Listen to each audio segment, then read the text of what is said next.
Go ahead and get started. Welcome everyone. Glad you could make it out here on our first really bitingly cold day.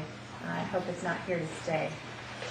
For those of you that don't know me, my name is Nicole Finneman. I'm the Director of Research and Academic Affairs here at the Korea Economic Institute.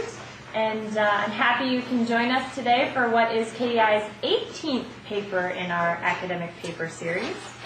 Before I introduce today's speaker, just a quick word about the series. We started in December of 2006, and as I just mentioned, this is our 18th paper since then. Each paper that we commission, our only criteria be that it be of a timely and interesting topic, and there's an application call for papers process that's getting quite competitive. But what we're very proud of is we've been able to commission quite interesting topics. You'll see in front of you, you have, or maybe you can pick it up at the desk, a calendar of our upcoming papers. And along with Dr. Kim's paper, this month we are also publishing a paper with the presenter who can unfortunately not come to Washington on biofuels and South Korea's interest. So that will be very exciting as well. I encourage you to come always, but it's a good series. We will be putting all of our papers into a book that we publish at the end of the year or the beginning of the following year called On Korea. So we're getting very close to this next edition. And with that, I guess I will introduce our speaker today, who is quite the traveler, I have to say. I've been learning quite a bit about Dr. Youngmi Kim's schedule, and I don't know how she does it. Dr. Youngmi Kim is a Leverhulme, I think I'm saying that right, Trust Early Career Fellow at the School of Social and Political Studies at the University of Edinburgh, but she's also a lecturer at the University College in Dublin. Dr. Kim joins us today after a whirlwind trip, Korea to England to Michigan to here, and I'm learning that that's actually quite common for your schedule. She participates in quite a few events and paper presentations around the globe, where political scientists and academics from all over are starting to learn the wrath of her criticisms, specifically in the realms of coalition building, governability, digital populism. She spends a lot of focus on Korea, Taiwan, Japan, and China, and we're very pleased to have her here today. Her paper, Digital Populism in South Korea, Internet Culture and the Trouble with Direct Participation, touches on something that I believe is very important, and especially for us to start paying more attention to. Even if we hadn't put that name to it before, all of us are well aware of candlelight vigils and movements that have happened in South Korea in recent years, and also on a U.S. front, the media flurry on President-elect Obama's tech and web-savvy campaign, and in some of the things that he's recently rolling out. So we have some U.S. domestic interest in the topic as well. And with that, I'm going to hand it over to Dr. Youngmi Kim and her presentation. I hope afterwards you all participate in the discussion. Thank you. Thank you very much for inviting me here, and I'm very honored to talk in front of you on digital populism in South Korea.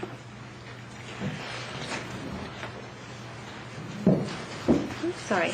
I'll start with the brief outlines of candlelight visuals in spring and early summer 2008, and move on to internet culture and politics in South Korea, and we will discuss populism, and especially when populism meets digital technology.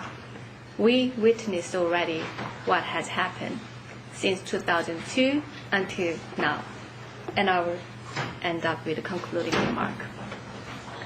My research constitutes an explorative attempt to make sense of type of behavior that has taken place in South Korea early this year, focusing primarily on the recent candlelight visuals in the spring in 2008. In order to understand the role that internet culture play in politics, By doing so, the research also seeks to conceptualize digital populism as a new type of political behavior marked by the political use of the Internet as both a form of political participation and instrument of mobilization. We have witnessed the paradox of highly technological societies. People may be wondering, is that the victory of direct democracy or just street mobbing? In 2007, for the presidential election, we had the lowest electoral votes turnout, which was about 65%. At the same time, citizens are not really interested in politics in general.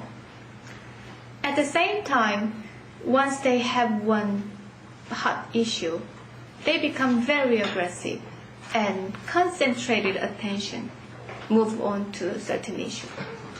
So people can be puzzled what is going on. They are very interested in politics. At the same time, they don't actually care.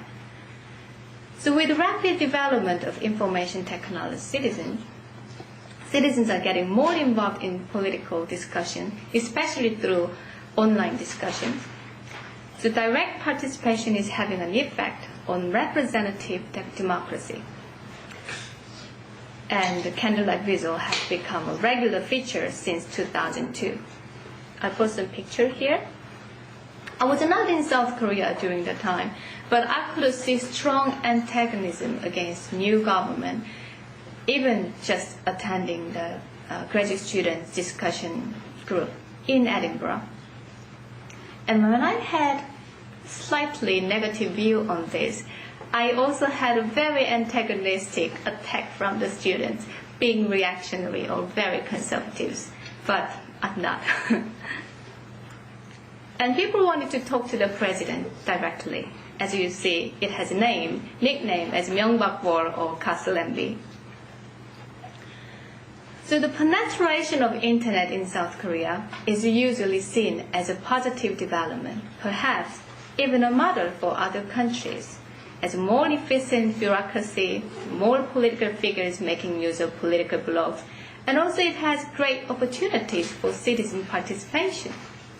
However, impersonal and seemingly uncontrolled internet-based social mobilization casts a shadow on the effects of unmediated online activity on social and political life.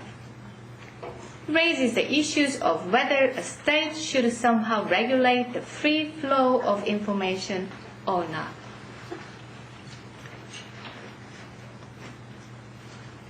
So a lot of people talk about populism and the problem of internet behavior. Surprisingly, the debate has not reached academia. To understand what is going on, I had to look at two strands of scholarly work. On the one hand, populism, mainly focusing on the ideological underpinning and its empirical manifestation with regard to both West and Central Europe and Latin America. It covers various wide range of ideological spectrum from extreme left, center right to extreme right ideology. That means it doesn't have much of an ideology.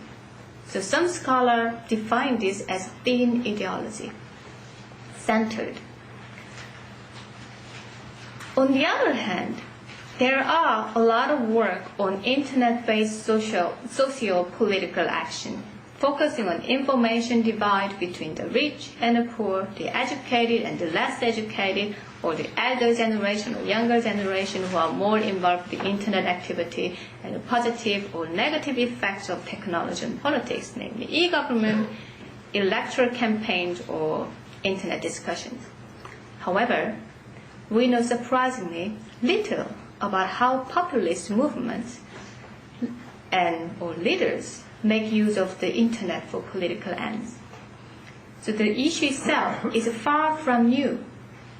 So the very link between internet activity and populism is underexplored, both theoretically and empirically. Thus, that's where my research will fill the gap and contribute in academia. In early April 2008, the United States and South Korea signed a free trade agreement after months of intense negotiation. That was actually the legacy of Nomuon administration. The decision sparked a large wave of nationwide strikes, rallies, and demonstrations.